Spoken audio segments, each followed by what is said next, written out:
The Vice President of Nigeria, in the person of Shettima, has urged northern elders to resist any move of dividing Nigeria.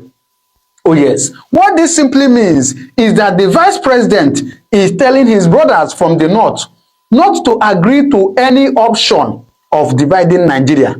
Whether the option is coming from a black man or a white man, whether it is coming from US or from Israel, whoever it might be, they should not agree.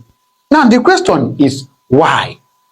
Oh yes. Now, if you remember, just a couple of months, the US Congress, still discussing on the issue of Nigeria, was suggesting that, see, it seems that the best way we can solve the issue of Nigeria is to go and divide Nigeria into two.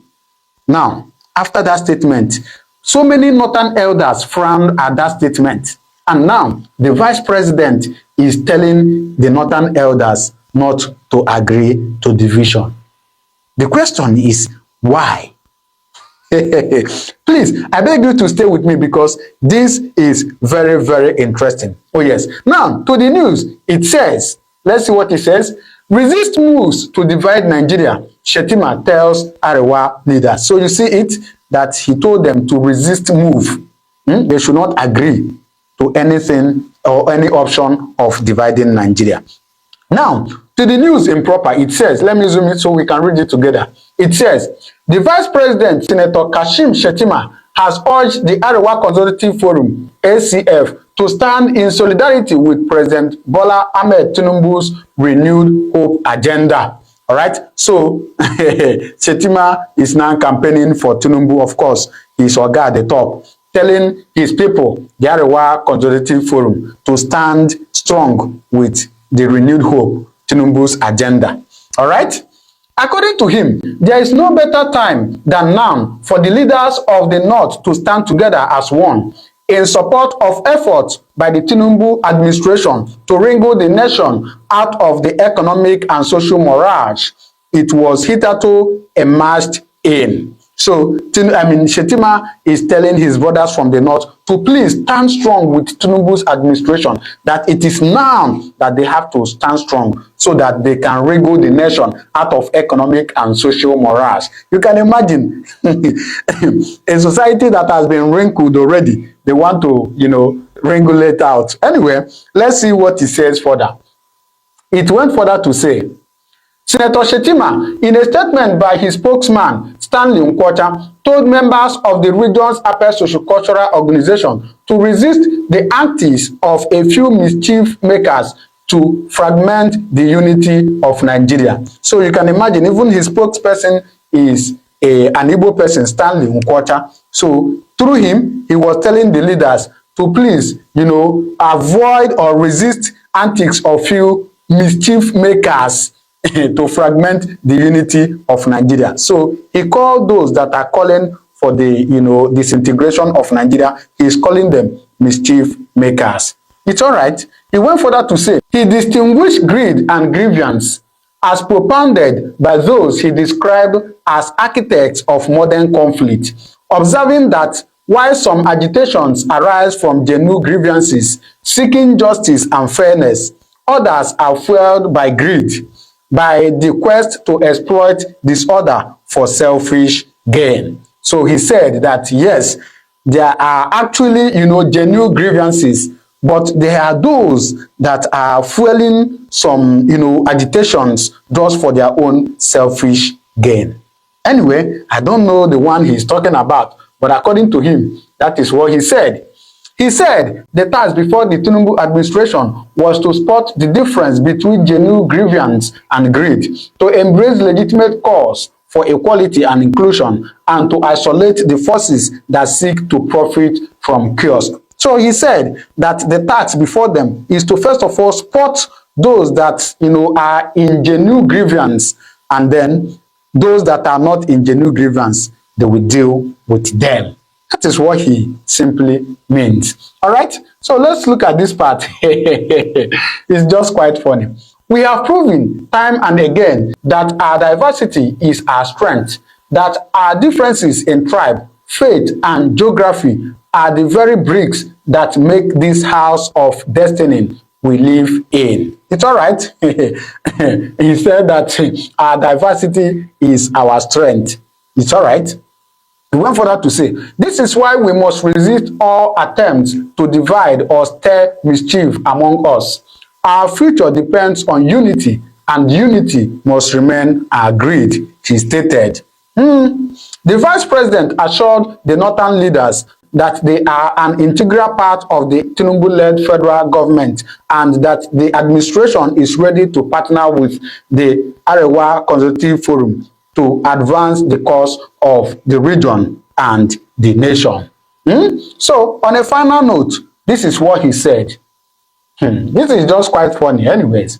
He said, the trajectory of the North, however, has been sobering. We began as a region defined by stability, vision, and a deep commitment to building bridges across the ethnic, religious, and geographical divides. But what we have inherited today is a geography scared by insecurity, mistrust, and economic decline. It's all right. Thank God he also acknowledged that insecurity, mistrust, and economic decline has been the order of the day in Nigeria. All right. So on a final note, he said, we cannot afford to allow this curse to fester. We owe our people not only the burden of ending the cycle of killings and destruction that have crippled our communities, but also the duty of ensuring justice for victims of violence and deprivation. So, thank God that he also realized that their communities has been crippled. So, the Vice President of Nigeria is telling us that there is no room for division, that in diversity is our strength. Anyway, I don't really have anything to say, but I want you to do well to drop your comment in the comment section what to think. Now, unfortunately, from what he is saying, some people from the north has also begun a call. In fact, they are calling international community to please come and help them because Nigeria has happened to them over and over and over again. And so they are calling on international community. And what do you think that when international community come, what are they going to do? To pursue Boko Haram? To do what? Anyway, I don't want to talk too much as I said, but I'm just going to allow you to please, I beg you, to listen to this very plea that was made by somebody from that region and see what he is begging the international community to come and do in Nigeria. Dear President Donald Trump and Prime Minister Netanyahu Benjamin of the country of Israel, my name is Apostle Michael Oluwokere. I serve in the ministry of an apostle in God's Vineyard here in Nigeria. And I want to crave your indulgence for this message that I'm directly sending to you, to please listen to it carefully. And I trust the Lord is going to speak to your heart to take decisive decisions on how to help us in Nigeria. I'm sure you are aware of all that is happening in Nigeria. I'm very confident that you're not ignorant of them. But I find it necessary because the evil in this country has continued to prevail even to this moment. And if we do nothing about this, I'm afraid that the destiny of Christians in Nigeria is at stake. And the fate of Christians in Nigeria within the next 20, 30 years is not something we can begin to imagine because it is going to be very horrible. This country, this entity called Nigeria, is a combination of different nations that should have existed as nations, but were brought together. So Nigeria is not a combination of different or the amalgamation of different ethnicity. No, it is a combination or the amalgamation of different nations that have different cultures, different understanding, different lifestyle, different traditions, everything different. People that naturally should not exist together were brought together, amalgamated in 1914 by the British for the purpose of resource control. And this unholy marriage has brought a lot of calamity to this nation, Nigeria. This country has known no progress. There's never been unity. There's never been love. Whenever you hear they say one Nigeria, the concept of one Nigeria is a scam, is a mirage, and it is not true. But I'll be speaking basically this morning simply because I am a man that is fed up. Why am I fed up? Because the evil in this nation has prevailed for too long. And I'm afraid that the level we are at this time is not something we can begin to imagine, because these people will live together in this country. These people that force themselves into this nation are working tooth and nail to ensure that they bring Nigeria to an Islamization state, to Islamize and to Fulanize Nigeria. And this is why it is important this morning that I bring this message to you, so that you will learn, you will understand, even though I know you are aware of this before all this, because your nations, the nation of Israel and the nation of United States, are a nation that God has blessed with resources, capacities, and abilities to gather adequate information. So there is nothing I'm saying this morning that I think you are not aware of. In 1908, between 1804 and 1808, a man called Usman Dafodio invaded the northern part of Nigeria long before the amalgamation, invaded through the process of jihad, bringing jihad, Islamization jihad, to Islamize the northern part of Nigeria. And he succeeded, conquered the Hausas. The Hausas are indigenous people of the land, but they were conquered by Usman Dafodio in 1808. And from that conquest, from that invasion, and his victory led to what today you hear of Hausa Fulanis. So the Hausas were completely conquered race, completely conquered ethnicity. They were conquered by Usman Dafodio through Islamization and through the process of jihad. And even though he intended to continue with this process all over the country, he couldn't. But after a while, a man called Afonja, that serves under the Oyo kingdom, the kingdom of Old Oyo, in those days, made a partnership with a man called Malam Alimi, a Fulani man, to help him to fight. And I think the deal was, after the war, he was going to settle down in his land. And that was exactly what happened. And today we have Fulani ethnic in Kwara State. Also, this was all brought about establishment of a caliphate, the Emirates, the caliphate in this northern Nigeria. So where the Sultan now being both the spiritual head and the father figure to all northern Hausa race, Muslim race, or people like that. But this union has brought nothing but chaos. And for a long time, there's been agenda to Islamize this nation, to turn Nigeria to what today we have as a Turkey, or to a Lebanon, and those nations that used to be a Christian nation, to turn into a Muslim nation. And what I'm talking to you about this morning, it didn't start 10 years ago. It didn't start 20 years ago. It didn't start 30 years ago. This is something that the ancestors of these people have seen and they have put in motion for the past 40, 50, 60 years in Nigeria, or more than that. And I want to tell you that this time they are succeeding, because the process of jihad is in full force. But let me, for clarity's sake, there are different ways nations are being Islamized. They can be Islamized, number one. The process include, number one, movement. They're moving either by migration, what we have today in Europe and in America by migration. They migrate. And in that state, when they are small, when they are little, they are peaceful. But after a while, they move to the next stage, which is the process of population. They try to give that as many as possible and invite more people to come and dwell there. But when they have gotten to a certain number, gaining momentum, population-wise, they move to the third stage, which is the stage of gaining authorities in government. They position themselves strategically in key government positions, and they overwhelm the nation with themselves. And you have almost every sector of the country, or every sector of the country's economy, filled with them, making critical decisions. And this is what you have even in America and some other parts of Europe, most part of Europe, especially and most especially in the UK. Now, when they have done that, the next stage is to enforce laws that will permit them to bring to pass or to bring into realizations the agenda of Islamization. And that is when they bring institutionalized Sharia. This stage was achieved in Nigeria between 1999 and 2000, where 12 states in northern Nigeria adopted Sharia as their ruling laws as against the Nigerian constitution. So they bring it together, but predominantly they function by the Sharia law. And this has caused nothing more than chaos. I cannot begin to tell you the amount of lives of Christians that have been lost in this. But my main point today is, few days ago, the people that were displaced in Goza local government, in a village called Ngoshi, have been living as IDP in the border of Cameroon for over 10 years, were promised by the government to return back to their land. And they returned back two nights ago, and they were all massacred. They were killed. You will see the pictures and the videos down here, sirs. They were killed, they were annihilated, they were beheaded, they were destroyed. Their properties, the village was completely destroyed.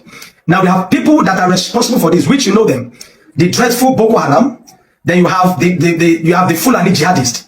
that are working tooth and nail to ensure they continue with the mandate or what Usman Danfodio couldn't complete, and to ensure that they, for one purpose, both Fulani S-men and the Boko Haram and the Lakarawas and every part of this terrorists are all working towards one goal and one goal alone: to turn Nigeria to an Islamic nation. This is why you find out that Nigeria is a member of OIC, Organization of Islamic Cooperation.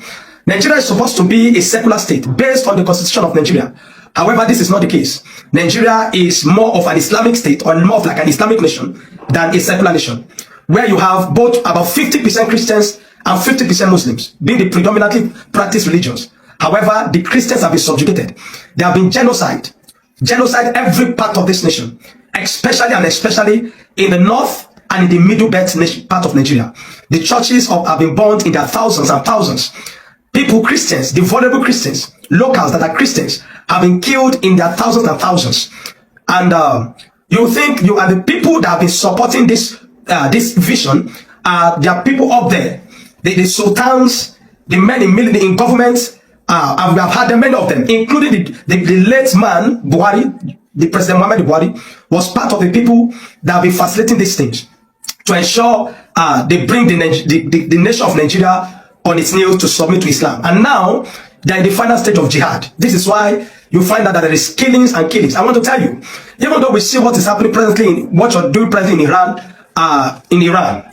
the killings and lives that have been lost in Nigeria is 3 times more than what you have in Iran or any part of the world. Nigeria stands today as the most persecuted nation for Christians, where Christians have become endangered species. And I'm talking from experience, because I was born and raised in the north, and I understand these things. And I'm bringing it to your attention this morning because at this time, critical things need to be done. Now, there's a video you're going to see on this screen now. It's a video of soldiers, Nigerian soldiers, that were beheaded a few days ago. They were decapitated. Their heads were being used as bow. Look at it there. My question this morning, sirs, is how long will this evil prevail? How long are we going to remain in this stage? The nation of Nigeria have good military men, but lack the political will and the will to fight, because the military have been infiltrated by jihadists. The government have been infiltrated by jihadists. Every part of Nigeria is infiltrated by jihadists. And if nothing is done at this time, in 20 years from today, I am afraid that we might not have Christians again in Nigeria. I'm pleading. Look at this, the heads of these people here. These are people's brothers. These are people's husbands. This is somebody's son. These are people's sons. These are people's neighbors. These are people's friends. But they were beheaded. Look at. So you will know that we are not one in this nation, and we can never be one. How could somebody become an animal to treat his fellow human being this way? How could somebody behave? This is a beastly act. Such people do not deserve to live among men. Therefore, I am calling for you to intercede as soon as possible in Nigeria. 2 things I want to say this morning. Number 1, is either the government of Nigeria permits the citizens to legalize arms, where citizens can own arms to protect themselves, because the Nigerian government have failed woefully to protect our citizens. The Nigerian military cannot. They are doing very little in protecting the citizens. So it's either you make the government of Nigeria to permit that every citizen of this nation, as many as that have the means, obtain a means of defending themselves, because you see, the right to life is a fundamental human right, and every human has the fundamental right, both before God and before the nation, to protect themselves. So legalize it. Talk to the government and oppress them, because the government of Tinubu has sold out the nations to the jihadists, where the government of a nation pays ransom in tens of millions and millions to terrorists, and with this ransom they have the means to obtain more rifles, more weapons to terrorize Christians. And now even Muslims alike, those that are moderate Muslims, those that are not adherent to the principles of Sharia, those that do not submit to the principles of Sharia, that are Muslims, are even being killed at this time, because their goal is one, to make Sharia the only law for a nation, for Nigeria, and also to Islamize the nation. So Nigerians must protect themselves. Please make it that the nation of Nigeria can protect themselves, that every citizen, as much as possible, as many as they can own rifle, can own weapon to protect themselves. Or the second option, this nation should divide. Everyone should go that way, because you see, there is no time the nation have been one at all. The concept of one Nigeria has been a mirage. It's been forceful. It's been lies from the pit of hell, and this has brought a lot of chaos. Lives have been destroyed in scores. I am pleading with you, President Donald Trump and Prime Minister Benjamin Netanyahu, help Nigerians. Come to the rescue of Christians in Nigeria. What you see in Iran is very, very little to what is happening in Nigeria. Every single day, there is hardly a day, hundreds and tens and thousands of Christians are not being killed, especially in the Middle Belt in the northern part of Nigeria, and now even in the southern part of Nigeria, in the southwest, where where worshippers in the church have been adopted, abducted, kidnapped, and killed, where churches have become they have no regard for churches. They go into churches and they kill people. This has been for years, for decades. I'm sure you are aware of everything I'm talking about. But as a concerned Nigerian, and as a man that served in the vineyard of God, I call upon you this morning. Come to the age of Nigerians. Rescue this nation from the hands of terrorists, from the hand of jihadists. If you don't do anything at this time, I believe that what you are at the position you are today, because God has placed you there, and I see what you do, and that's why I call you God's servant. Because I believe that what you are doing now is the will of God to restore some sanity back to the insanity in the world, especially in nations that support terrorism, that finance terrorism, like Nigeria, where government paid ransom.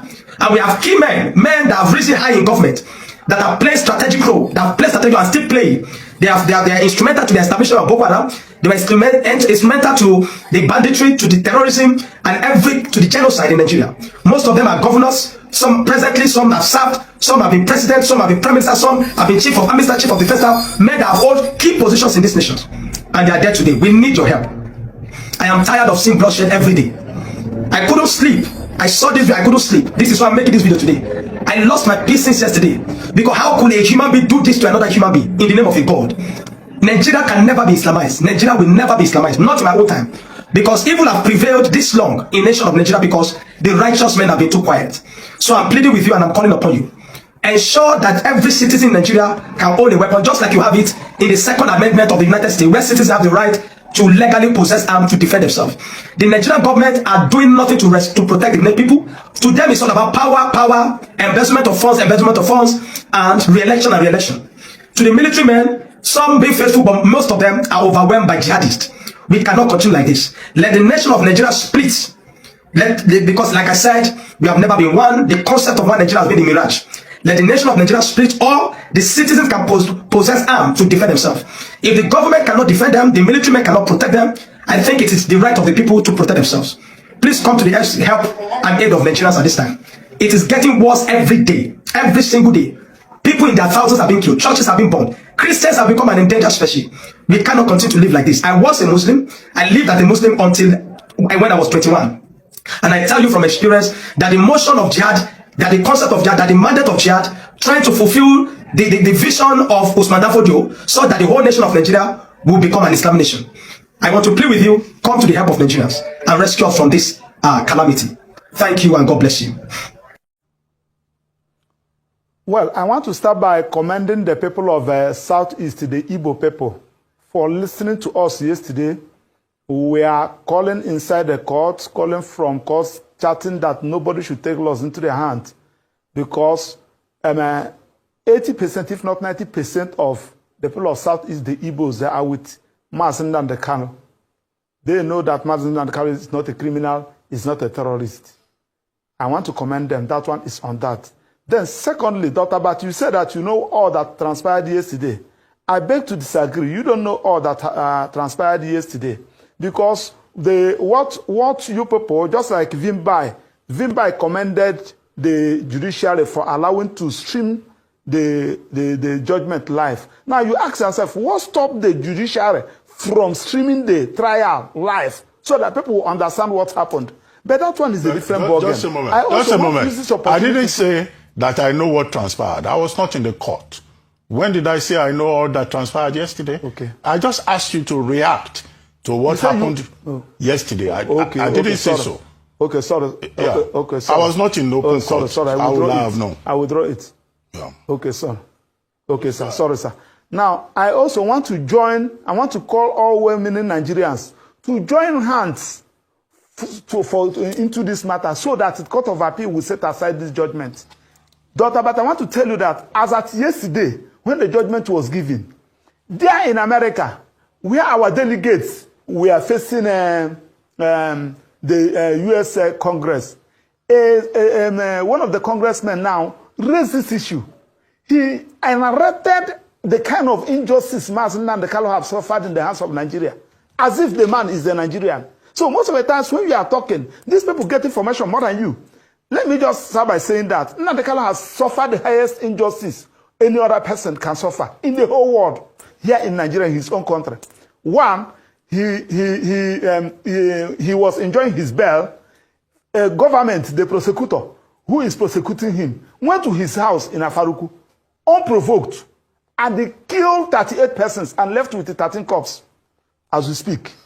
As we are talking about, as a result of that, he lost the parents. Now, as if that one is not enough, Mazin Kanu ran away and deposed affidavits from Israel. My Lord, I'm in Israel. Look at the circumstances that made me to run away.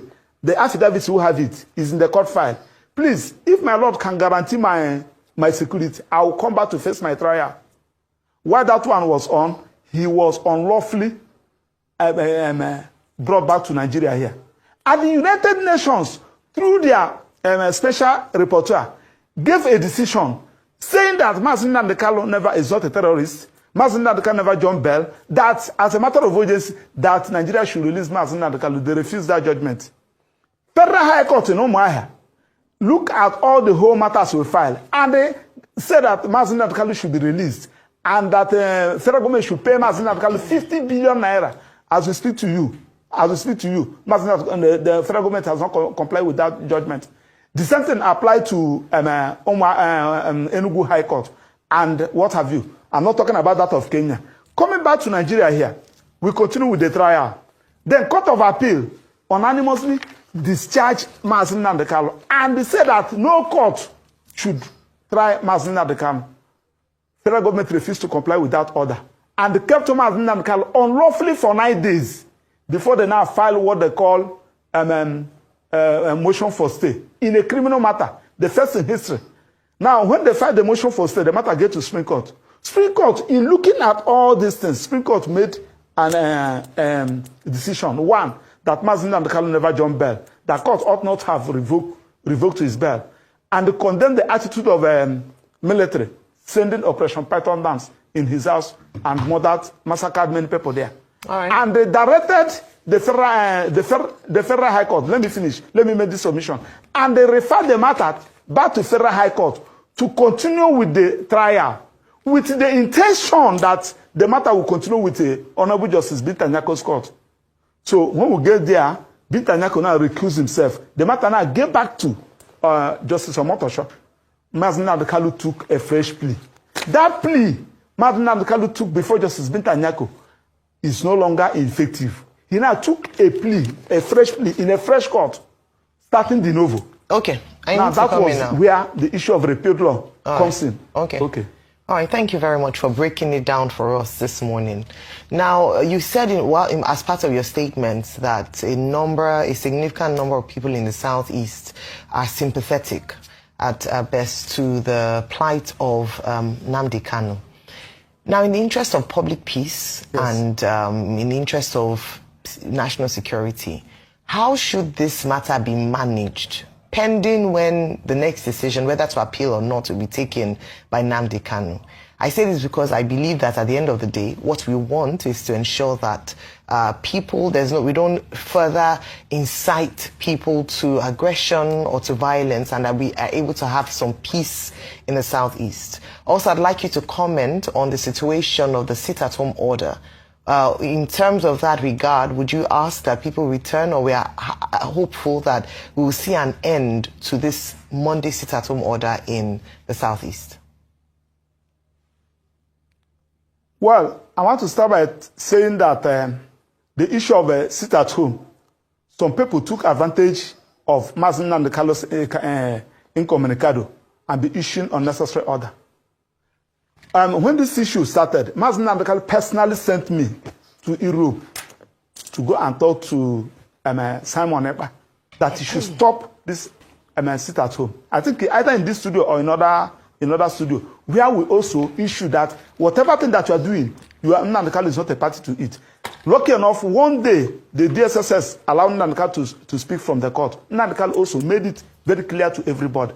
That one is on that. Now, back to your question. The best way to handle this thing is for Court of Appeal to set aside this most embarrassing judgment aside and allow Mazin Nnamdi to continue with his agitation. And let federal government now call him. My brother, why are you agitating? So that, one, because yesterday, in the judgment, we are comparing Mazin Nnamdi's agitation with Boko Haram. Somebody that told you that, look at what I am fighting for. Look at what I'm fighting for. Instead of you to call the person, what is the problem? How do we feel that we can resolve this thing? You know, I'll tell you, this is what gave rise to this agitation, this is what gave rise to this agitation. Then you address it. The agitation will just die naturally. Now, why the judgment yesterday is because Nnamdi Kanu is an Igbo. Yes, it is because Nnamdi Kanu is an Igbo. You can't do it to any other tribe in Nigeria. No, Maxwell. I want to Maxwell? prove it. Yes, Maxwell, I want to prove it. Yes. I want to prove it. No, I want to just say, wait, hold on. I want to say that it's important that we're able to not incite any form of aggression based on this assertion. So except you're able to prove beyond reasonable doubt, please don't make such assertion.